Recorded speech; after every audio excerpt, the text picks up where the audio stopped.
मङ्गलं भगवान् वीरो मङ्गलं गौतम प्रभु।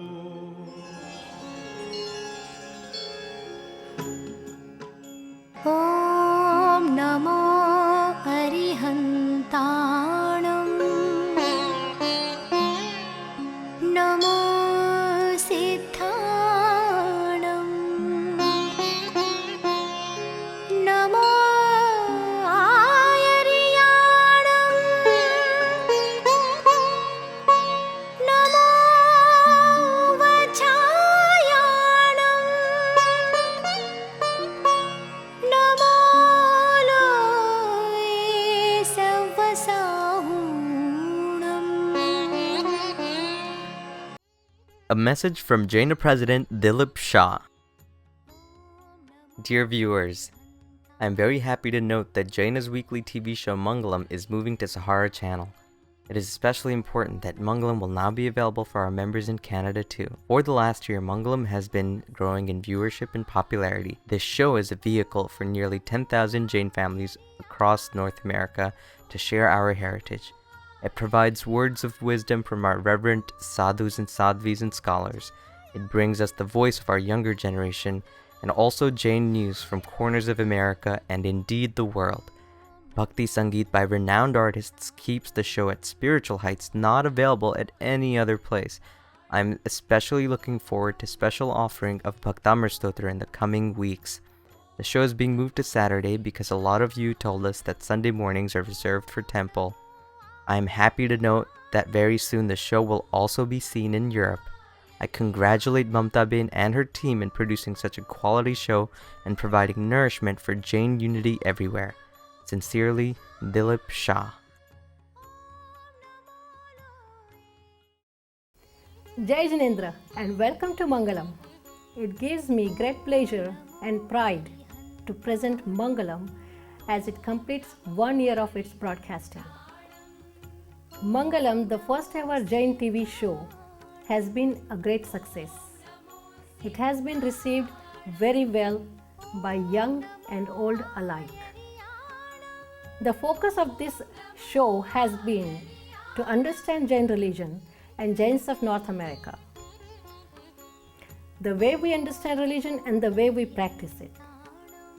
The focus has been also our youths, to give them a platform to express their views and opinions about the religion and showcase their talent. We are very proud of our achievements. We owe our success to every Jain who has helped us with their money, time, and efforts. We are also thankful to our youths for being involved with the show. Now we are expanding and going global with Sahara One. With this, we urge and encourage all the Jain NRI communities to be involved with Mangalam. Please send us your views, opinions, and programs. Also encourage your youths to get involved and be proud of it. Let us all work together in spreading the most important Jain message of Ahimsa throughout the world. Thank you. And for today's program, we bring to you Sadhvi Shilapi ji talking about the history of Jain religion. Please enjoy. Thank you.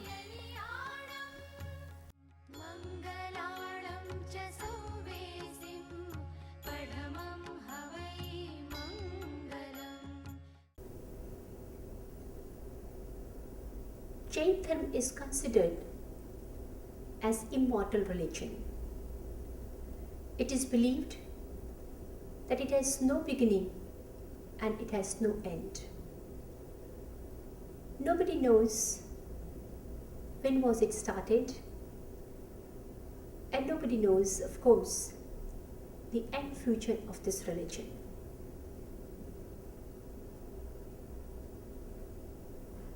It is believed that since time immemorial, this religion has been in existence. According to the Jain historical beliefs, In every time cycle, we have 24 Tirthankars. In this time cycle, we had 24 Tirthankars. The first one was Rishabdev Bhagwan, and the last 24th was Tirthankar Mahavir. The time between two Tirthankars, the first and 24th, is about millions of years.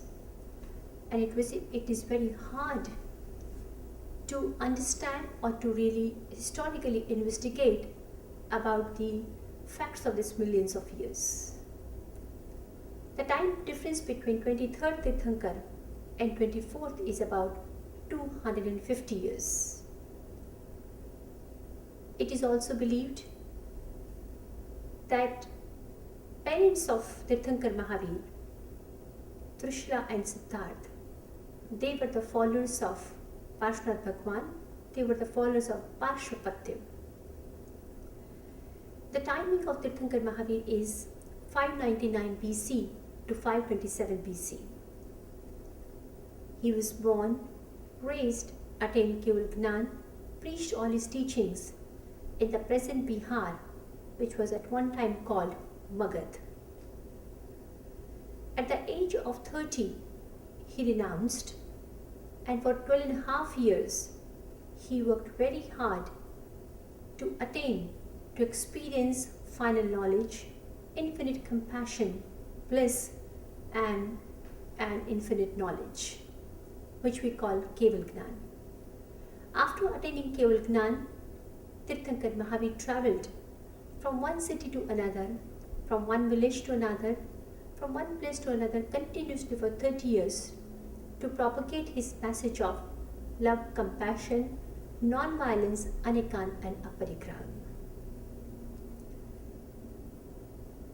Tirthankar Mahavir belongs to everyone, and everyone belongs to Tirthankar Mahavir.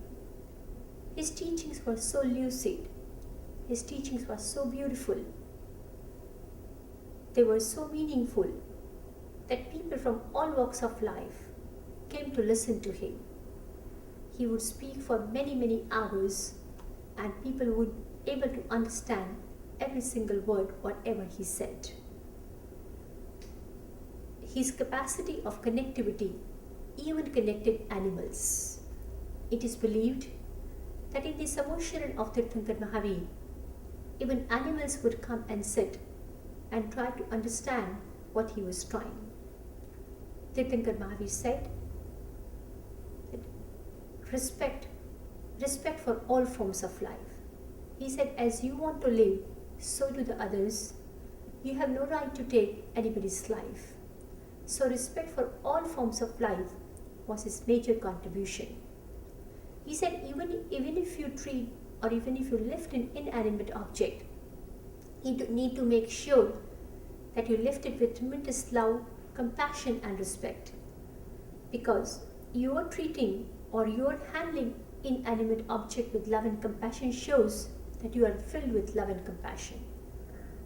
Your aggression, your mistreatment shows that you are not composed and you are not peaceful from within.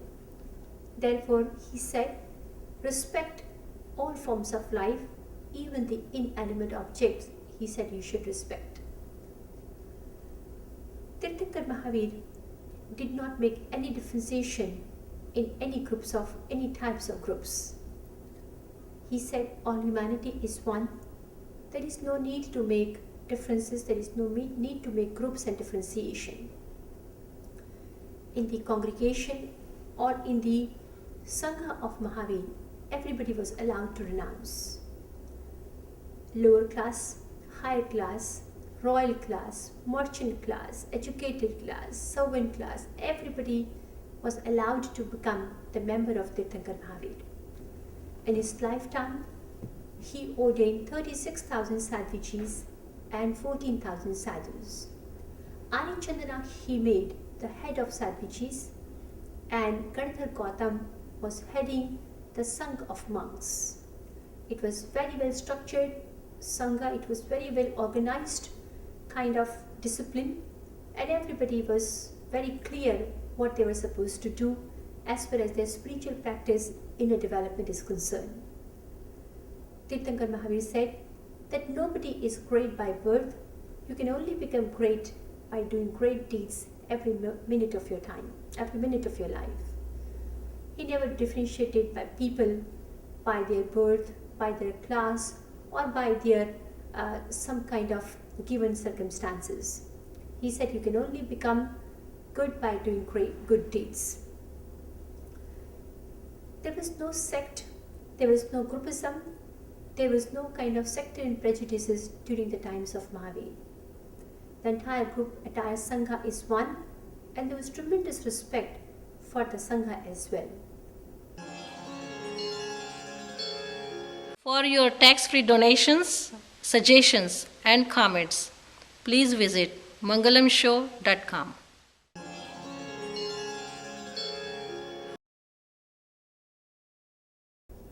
According to historical records, after the Nirvana of Mahavir, there was a big famine took place in the state of Magad, and all the renounced class, sadhus and sadhvis, had to leave Magad because there was not enough possibility of having proper food. It is believed that some monks went to South India and some monks went to Nepal. Nepal means northern part of the India. And after many years, when the famine was over, everyone again came back to Pataliputra, the present Patna, in the state of Bihar. They all got together. They had a concern that probably we will forget the teachings of Mahavir and we should sit down and recall whatever was said by Mahavir. Some monks started wearing white robes and some monks decided to remain naked. Monks who decided to remain naked were called Digambars, as Dig means Disha and the Ambar means clothing. So Digambars, sky-clad monks, they decided to remain naked because they thought Mahavir remained naked. So in order to become true followers of Mahavir, they should also remain naked. Whereas Shvetambars, people who decided to wear white robes, they thought they think Mahavir gave a choice. You could become naked or you could have robes. There was the major difference, major rift or major kind of debate for having two sects in the Jain tradition, Digambars and Shvetambars. Digambars were very forceful for having nudity as a mandatory fact for attaining liberation. Whereas Shvetambar groups thought that realization is of soul, it's nothing to do with outer appearances. It's okay to have clothes, whereas Digambars said that you cannot attain liberation with the attachment of clothes with you. And that's how two sects came into existence, Digambars and Shvetambars. Initially, there was no divide like Murti Pujak, Sthanakvasi and Terapanthi. We had this major divide, Digambar and Shvetambar. Because women cannot go naked biologically, therefore Digambar tradition also believed a woman cannot become Tirthankar or she cannot have Keval Gnan. In order to become Tirthankar, one has to be born as a man in order to achieve this highest elevation of soul. Whereas Shvetambar tradition believed that it doesn't matter, you could be man or woman to reach to this highest state of purification. After 10th or 12th century in India, especially in South India, lots of rituals started taking place in the temples, especially in Hindu temples. Lots of, I would say, fancy things, dances and big rituals started taking place. Jain temples also had to follow this in order to maintain their popularity. So gradually Jain temples also started becoming a place of big rituals rather than a place of purification, and became more and more ritualistic rather than more and more purification oriented place. About 500 years ago, a layman called Lukasha, who was the copier of the Jain text, one day he was copying the Jain text and suddenly he read them and and realized that this kind of concentration of rituals in fact was not the part of the Jain teachings, and it all came later on as a practice. Therefore, he started a new sect which was against of image worshipping, idol worshipping, because he thought that purification is of soul. It's nothing to do with external or outer rituals. We need to concentrate on our inner progress. He started his sect as against of image worship, and he called his sect as Sthanakvasi. Therefore, basically Sthanakvasi sect emerged as a revolution from excess concentration on rituals. Sthanakvasi sect basically started wearing mupatti on their mount as a symbol of non-violence, as a symbol of their kind of belief that every moment non-violence should be practiced. About 200 years ago, Therapanthin, an offshoot of Sthanakvasi, came into existence. They believed that compassion, active caring is called Lokik Dharma, and in reality, you should only, or in true sense, you should only concentrate on your inner development. That's how gradually in Shvetamba tradition, we had Theravasi tradition, Sthanakvasi tradition, and Therapanthi tradition. But if you really read carefully and think carefully, all the sects, all the Shvetamba sects believe in main 32 scriptures. Theravasi tradition, they had 13 more scriptures as an addition, but 32 scriptures are maintained or are respected by all the three Shvetamba traditions. Digamma traditions and all the Shvetamba tradition interestingly believe in the purification of soul and the liberation of the soul, 8 karmas, 9 tattvas, 6 dravyas, and also they believe in the teachings of Mahavir almost in the same way. But there is difference in their external practices which bring a major rift in their beliefs. But as far as philosophy is concerned, as far as the principles are concerned, they are not major different. In this day and age, Tirthankar Mahavir's teachings are very, I would say, they are very much in demand in the sense that he was the prophet who talked about ecology. He was the prophet who talked about environmental balances. He talked about our responsibility towards every component of the nature. So maybe we can respect each other's beliefs, the way some people the way different sects want to follow or want to practice their kind of rituals. I think that's okay, and we should respect each other's way of practicing their religion, their rituals, but we should also propagate and spend our energy to understand those teachings of Mahavir which are universal and which are beneficial for the entire humanity, animal kingdom, even to the plant kingdom. And these teachings of Mahavir, they are extremely rich, and rather too much bogging down into the difference in small rituals, we should join our hands to understand and propagate rich heritage of Tirthankar Mahavir. Thank you very much.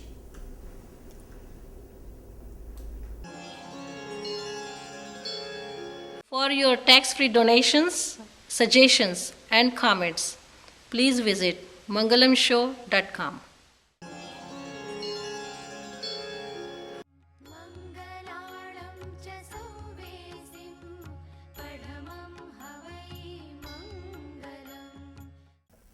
Welcome to Jain News. I'm Dhaval Mehta.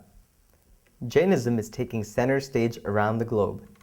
Jaina is now officially recognized by the United Nations as an NGO, which is a task-oriented non-profit organization driven by people towards a common cause. On the national level, Jainism gained notoriety as the State Senate of Ohio held Jain prayers during its meeting. Ohio also had the privilege of hosting a Jain art exhibit that showcased over 200 unique pieces of photographs and Jain paintings during the month of September. The exhibit was well attended by the general public. In other news, Jaina headquarters, which were located in Buffalo, New York, are now back to the place where the organization originated, at Jain Center of America, New York. For more information on this news and developing stories, stay tuned to Mangalam and visit our website at mangalamshow.com. Since Mangalam now broadcasts globally, we would love to hear Jain news from your neighborhood, so email us at mangalamshow@gmail.com with Jain news making headlines in your area. From all of us here at Mangalam, have a peace-filled day. Jai Jinendra.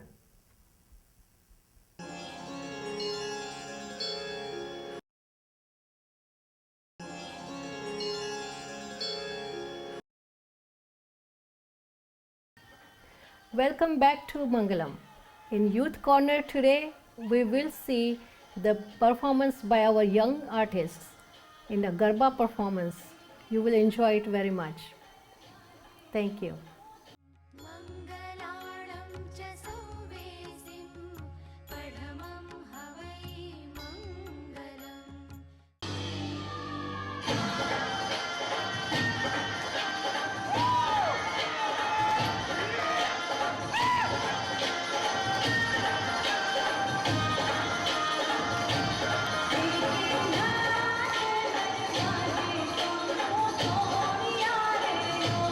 Yeah.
Welcome back to Mangalam. I'm glad you were with us today. I hope you enjoyed today's episode.